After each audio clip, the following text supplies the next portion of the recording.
Hello YouTube, this is Mega Awesome 111 or the Lone Wolf 111. I'm gonna show you my first Empire Total War Grand Campaign as the French, and I'm gonna go for world domination. And this is gonna be part one of the series, I guess. Yeah, series. Reason I choose the French is because it's fairly easy to do so. Since they have, first off, you have Paris, which is in Europe, and Europe basically has millions of territories. Like, they're so close to each other, it's easy to just go from one to the other in just one turn. However, in America and India, they're a little more spaced out, and it's going to take you 2 turns, or a minimum of 2 turns, to go from one territory to the other. And I skip that crap all the time. So what I do here is technology. I always go for the technology. I build up my navy as strong as I can, because I have Great Britain over there with the biggest navy anyone's ever seen in this time frame era. First what I'm going to do is I'm going to upgrade this, because it's going to be a very, very reliable place to recruit troops. And I already know, I do this all the time. I send over a priest to go turn these guys into Catholics, since they're like some Protestants over there. And the first place that I always attack is Württemberg in Rhineland. I'm gonna have 2 armies over here. They're gonna be my main driving force. These guys and those guys. This army right here, and this guy over here. This guy is gonna go attack Rhineland over there, while this guy's gonna go attack Württemberg. And eventually, I'm going to have another army go down over here and take Savoy, Genoa, and Central Italy, and some of Venice. Here's something that throws people off: that anyone knows that Venice is the what people call the floating city in Italy. But the thing is, in this game, Venice is over here, and it's over here as well, which is a complicated thing to do, because if you want to declare war against Venice, they're pretty spaced out, so it's not just one territory like Central Italy is. So that's a tip right there. Right now I'm just gonna upgrade the basic farmlands that I have over here. That's all I'm gonna do. I'm gonna cover all my trading route ports, so I don't have to waste money on having a ship damaging my port and having to wait another turn to repair it and lose income from it.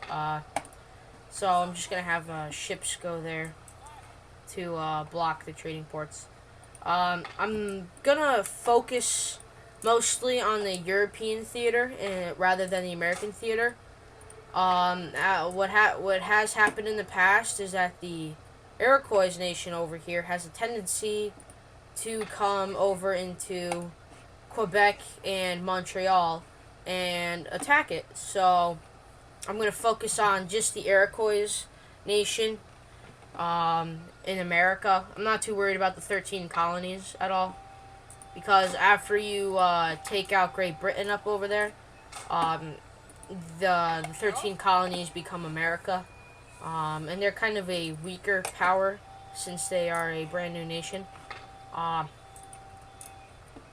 So far, that's basically done all I needed to do, except I gotta upgrade that one farmland right there. Resources, always build up your resources, because once you declare a war against a nation or whatever, your trading will be severely punished if they have a trading port. Like these guys, the Barbarian states, are such a pain in the butt. They don't do it. They're the only thing that they do is that they raid your trading industries over there, and it's just a pain in the butt to deal with. So try and request peace with them as fast or as efficiently as you can. These guys are just a nuisance. Like, another thing is, I'm not gonna really request trade, with a lot of nations, just the basic ones though. Another wise thing to do is, if you know, as I've played this game countless times before, the Maratha Confederacy is gonna wipe out the Mughal Empire. Everyone knows that. But occasionally when I play, the Mughal Empire wipes out the Maratha Confederacy. That has happened on two occasions. So what I do is I request trade with both of these countries, since well, now I can't with that one. Since I know that either way I'm gonna get trade from both of the places that are there. I'm gonna request trade with these guys over here. I honestly don't care for their military alliance because they're right next to me and I can easily wipe them out, which is what I'm going to do. And so I'm just going to request trade with them, kind of like get some money, and then after that I'm going to kind of like stab them in the back afterwards. I tend not to make a good amount of allies, because since you're playing world domination, you're going to end up conquering them anyways. So the only ally that I have right now is, the only true ally I have right now is Spain. I'm probably not going to wipe them out until I at least have conquered the rest of Europe, the European theater. So they're just going to sit there and remain my ally, and that's about it. And then my ally is Westphalia. I'm just going to attack them, really. So I'm not too worried. If I become a military alliance with them, so what? I'm just gonna kill them, since they're only a one territory nation. I'm just gonna do that. Another thing is, this prestige thing is a pretty good idea of looking at what nation to attack first. As you can see, France is at the top with Britain right behind them. I tend to try not to attack the nations that are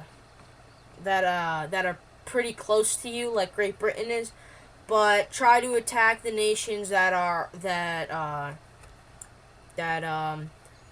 as close to you, like the Maratha Confederacy. Since these guys only have since these guys only have like I believe 3 or 2 places down over here, they're going to be easy to wipe out, but you got to see how history goes and if they wipe out the Mughal Empire or not. So, as you can see in the prestige thing, I'm going to focus on the countries that are only in Europe, so I'm just basically going to kick the Maratha Confederacy out of this, and I'm going to focus mainly on these guys right here. I'm not going to worry too much about Great Britain, even though we're hostile toward each other, and so is Spain. These 3 guys are like the biggest powers right now, so I'm not gonna worry too much about Great Britain, but more of along the lines of these guys. I'm not gonna do anything with Spain yet, but I'm gonna use him as a real ally. And if I declare war against, let's say, Russia, I'm gonna have them as an ally with me, and we're gonna hopefully they're gonna help me in taking over Russia by blocking their trade and stuff. So for my allies, I'm gonna try and limit them to what places they get, and I'm gonna try and to limit myself on how many allies I get. So that's gonna play a big role. And I'm just gonna end this turn, and this is the end of part 1. And I hope you guys will enjoy, and part 2 will be coming out sometime soon.